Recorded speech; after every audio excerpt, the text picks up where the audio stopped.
He's the T-Rex of political talk. Alex Jones on the GCN Radio Network. Well, the man we've got with us for the rest of the hour, we'll probably even do some overdrive into the fourth hour and take your phone calls, is Porter Stansberry, Stansberry Research. They are a subscription-based analyst organization. They've got newsletters, specialized info. We'll get him to talk about all of that. The website's endofamerica3.com, endofamerica3.com, or there's banners all over Infowars.com and PrisonPlanet.com. And I remember over the years reading about his predictions. We should have already gotten Mr. Stansberry on the show. Barron's called his work a dire prophecy because going back to 2005, 2006, with precision, he said GM's going to go bankrupt, Fannie Mae, Freddie Mac, which they did, the government came in, and America's biggest mall owner, General Growth Properties.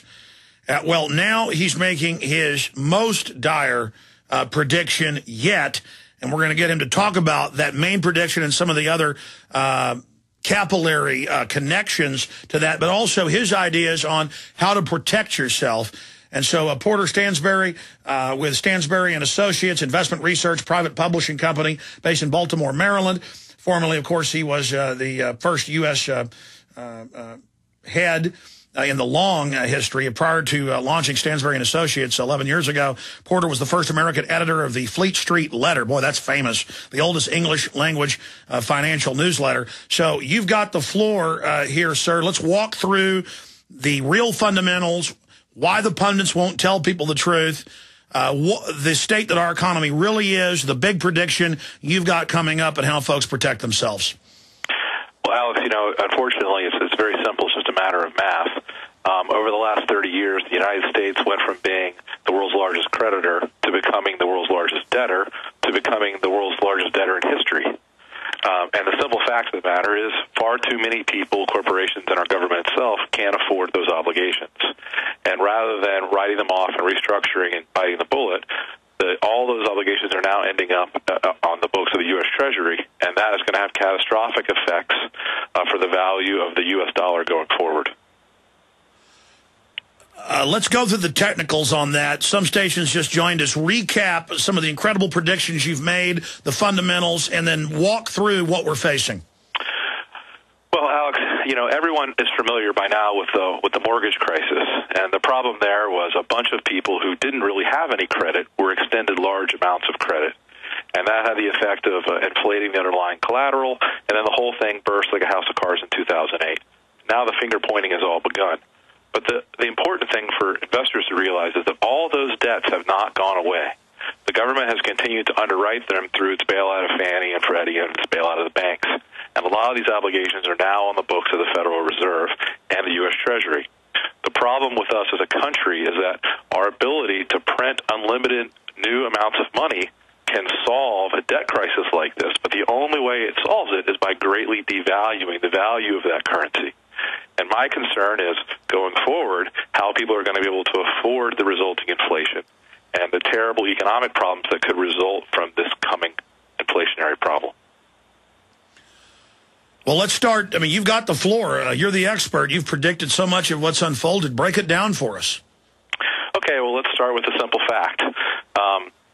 People are familiar with the terrible crisis probably that happened in Iceland and the crises that have erupted in Greece and in Spain and Italy, where these governments have simply gone bankrupt.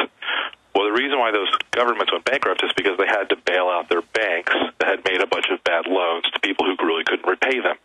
The exact same thing has happened in the United States, the exact same thing. In fact, the total debt to GDP ratio in Iceland was about 400% when the country collapsed. In the U.S., the total debt to GDP ratio is the same number, about 400%. We're just as bankrupt.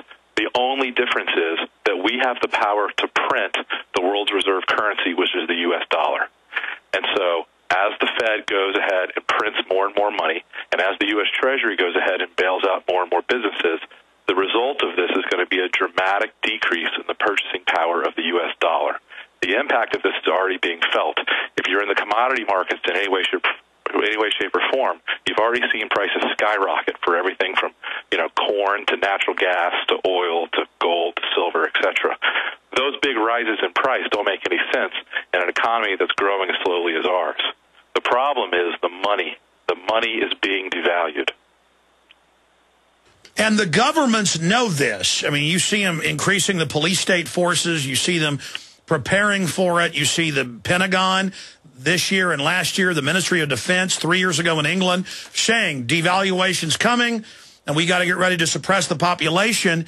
But then they never blame the central banks that have basically allowed this to happen or this big welfare state that has fostered it. So when we see these pundits up on TV or these Treasury secretaries or Fed secretaries, correct me if I'm wrong, from your perspective, they know full well the laws of economics that you're laying out here. They're just bamboozling people. Why are they doing that?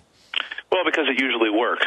I like to tell people that scarcity is the #1 law of economics. There could never be enough of anything to satisfy everyone. That's why if you give something away like medicine for free, demand is going to soar, shortages are going to erupt, there's going to be lines and huge problems. Everyone understands this about real life. Scarcity is an economic fact, cannot be repealed by the government. So, but politics is all about patronage, which means the way to get elected in politics is to promise everything to everyone. Well, that's diametrically the opposite of what reality is all about, right? Because the #1 rule in economics is scarcity. So how do you connect those two things? How does a politician create abundance? There's only one way, and it's with paper money. Paper money gives the politicians the flexibility they need to carry huge debts for a long amount of time. The problem is, and inevitably, sooner or later, your creditors start wondering, what's this paper really worth? And the moment that happens, the whole house of cards can collapse. It's happened time and time again all around the world, and unfortunately, it's happening right now in America. And, you know, I try to explain this to your average yuppie, and I love the American people. I'm an American. It's not just Americans. Europeans are in somewhat of denial. We've had it so good so long, people can't believe that it could actually happen here. But studying Argentina or Mexico or Nigeria or Zimbabwe or Weimar Republic, Germany, perhaps, Porter, you should go through a few examples of that. I mean, we know what happens with accelerated currency devaluation. And then you add to that deindustrialization, an aging population. I mean, it's a perfect storm. Back in the Depression, 90% of people, right at 90, it was actually 89 point something, if you look at the historians' numbers, on average during that 10-year period, were agrarian, were somewhat self-sufficient. Now it's 89 or 90% are living in the city, don't know how to grow a tomato plant if their life depended on it. If we have a Great Depression triggered by this, we're talking about a road warrior type scenario, in my view. Correct me if I'm wrong. You know, it's very hard to forecast exactly what the outcome of this will be. There are a couple of things about the situation today that are very, very unusual, though, that make me very concerned. The biggest one that I think people can understand pretty easily is there's never been a time in world history before where the global economy was reliant on paper currency. That is very, very, very new. It wasn't like that before 1971. Yeah, we're a lot more domesticated now. I mean, people were still closer to the land. It's like Jamaica was thriving even though they were poor 30 years ago, but when they defaulted, it's a hellhole now. Well, there's lots of things like that. As you move from sound economy to paper economy, there are lots of bad investments that get made and lots of good companies that end up going out of business. That's definitely happening in the United States.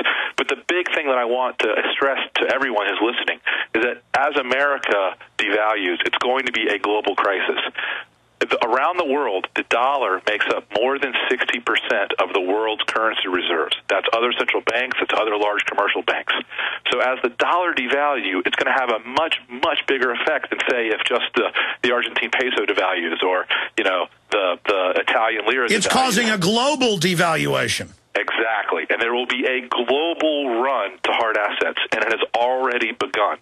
You know, if you look at the price of silver, for example, the low in silver was around $7 an ounce during the 2008 crisis.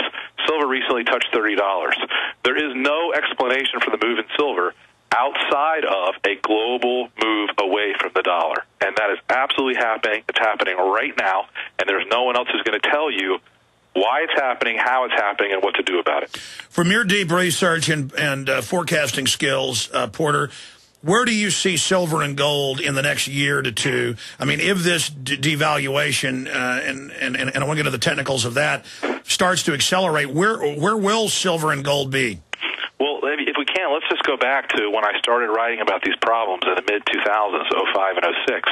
At the time, gold was around $500 an ounce, and I was saying that it would definitely go to at least $2,000 an ounce. And believe me, Alex, everyone thought, oh, he's got to be a front for some bullion dealer. He's out of his mind. Gold can't quadruple. That's insane. Well, now it's at $1,400, and $2,000 seems likely to most mainstream economists. Well, let me be clear. I am hooked up with a bullion dealer, and I promote it because I believe in it, because I know in history you start devaluing currency, metals of any commodity generally go up the fastest because the metal hadn't gone up, the value of the paper's gone down.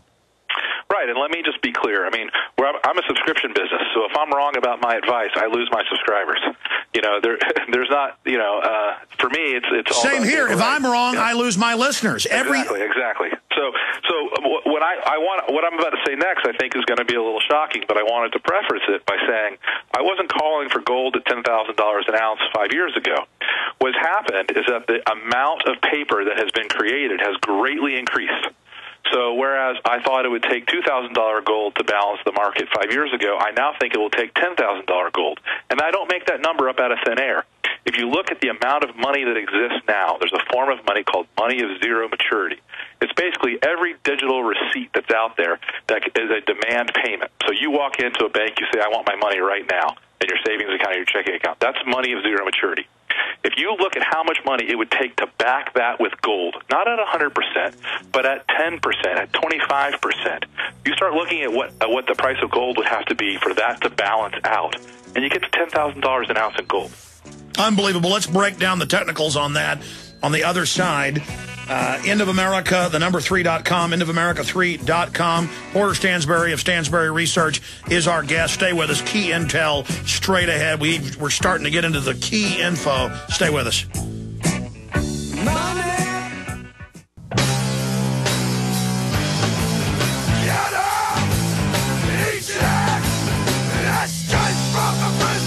Escape from the prison planet. As Ron Paul has said, this could go two different ways. The system can use this crisis to really take over society, like what happened in Europe with Hitler and Mussolini, or we can point out who's behind this as well and solutions to it politically. And I'll ask our guest his views on that, but he's mainly about how to individually protect yourself. Before we get back into $10,000 an ounce gold and the technical numbers on that with our amazing expert, Porter Stansberry, tell folks how they do subscribe to your different newsletters. You've got a lot of body of intense work and amazing advice for people. Folks can go watch the free video online at endofamerica, the number 3.com, endofamerica, the number 3.com. But after they've watched the video, what are some of the just amazing information that you guys offer? And tell us about your research team.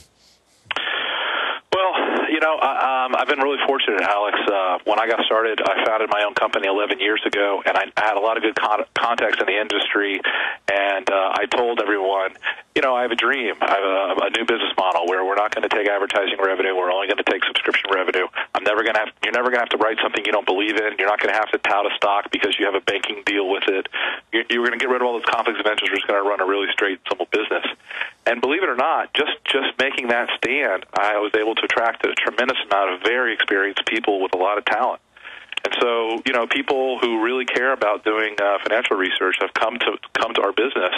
One of our analysts, for example, had a very large brokerage firm that he started himself, and he ran it for 20 years and made a lot of money, and wanted to get out of the business of holding clients' hands, but still wanted to be active in the marketplace, still wanted to have his opinions out there.